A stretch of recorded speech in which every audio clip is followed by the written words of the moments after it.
សិទ្ធិនៅក្នុងស្ថានភាពពិភពលោកដែលមិនច្បាស់លាស់អញ្ចឹងម្ចាស់អាជីវកម្មមួយគួរត្រៀមខ្លួនយ៉ាងម៉េច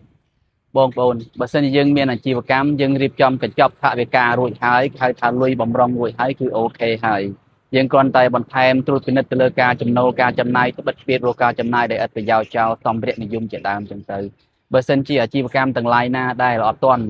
រៀបចំកញ្ចប់ថវិកាបំរុងទេគួរតែរៀបចំឲ្យហើយព្រោះហានិភ័យវាអាចកើតឡើងគ្រប់ពេលគ្រប់វេលាចឹងយើងមើលរយៈពេលប្រហែលឆ្នាំសេដ្ឋកិច្ចពិភពលោកគឺប្រែប្រួលខ្លាំងស្ថានភាពពិភពលោកគឺអត់ប្រកបវិជ្ជាទេយើងមើលថាកូវីដមកអ៊ុយក្រែនមកអ៊ីរ៉ង់មកគឺសង្គ្រាមខ្មែរថៃទៀតអញ្ចឹងបងប្អូនអ្វីស្ថិតក្នុងភាពមួយមិនច្បាស់លាស់អញ្ចឹងអាជីវកម្មមួយត្រៀមខ្លួនបើរៀបចំលុយបំរុងហើយគឺអូខេប៉ុន្តែយើងគ្រាន់តែបន្ថែមត្បិតទ្វារការចំណាយអីដែលឥតប្រយោជន៍សម្ភារៈនិយមអញ្ចឹងទៅ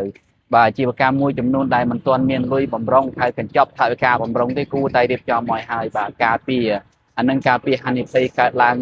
ដូចថាព្រឹកឡើងស្អែកឡើងពលមានថ្មីរហូតកើតឡើងរហូតចឹងវាអត់ច្បាស់លាស់ទេក្នុងសង្គមមួយដែលកើតឡើងស្ថានភាពមិនច្បាស់លាស់បែបហ្នឹងអាជីវកម្មមួយចំនួនធំដែលគាត់អត់បានរៀបចំអត់បានបំរុងអត់បានត្រៀមខ្លួនទេគឺដួលអាជីវកម្មខ្លះបើកបាន4 5ខែក្នុងស្ថានភាពហ្នឹងគឺដួលរលំបាត់ទៅអាជីវកម្មមួយចំនួនធំទៀតដែលគាត់អាចឈរជើងរឹងមាំបានគឺកាន់តែល្អប៉ុន្តែចំពោះអាជីវកម្មថ្មីដែលបំរុងនឹងបើកបងប្អូនគួរតែគិតគូរឲ្យបានវែងឆ្ងាយបាទស្ថានភាពដែលមិនច្បាស់លាស់ស្ថានភាពដែលសុពិចសពិលអ្វីវាអាចកើតឡើងគ្រប់ពេលវេលាបើមិនយើងមិនត្រៀមខ្លួនទេយើងប្រឈមនឹងដួលអញ្ចឹងអាជីវកម្មដែលដួលហើយអាជីវកម្មដែលរលំហើយបងប្អូនគឺពិបាកនៅក្នុងការក្រោកឡើងវិញដោយសារអី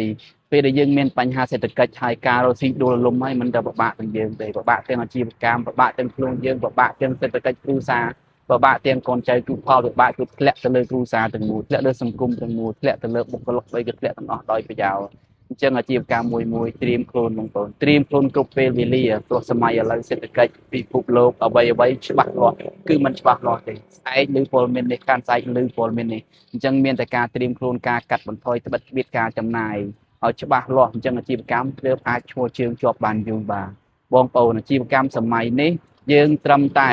ទប់អានឹងឲ្យជាប់ទៅគឺអូខេហើយបើយើងចង់បរិច្បន្ថែមគួរតែគិតគូរឲ្យមែនទែនបើចង់បរិច្ទេយើងយកលុយដែលសល់ទៅបរិច្កុំយកលុយថែមកុំខ្ចីធនាគារថែមព្រោះអីការថែមរបស់យើងបើគិតថាថែមទៅវាអត់មានបញ្ហាគឺថែមអូខេប៉ុន្តែបើថែមទៅអស់ហើយគឺមានបញ្ហាគឺកុំថែមបងប្អូនបាទ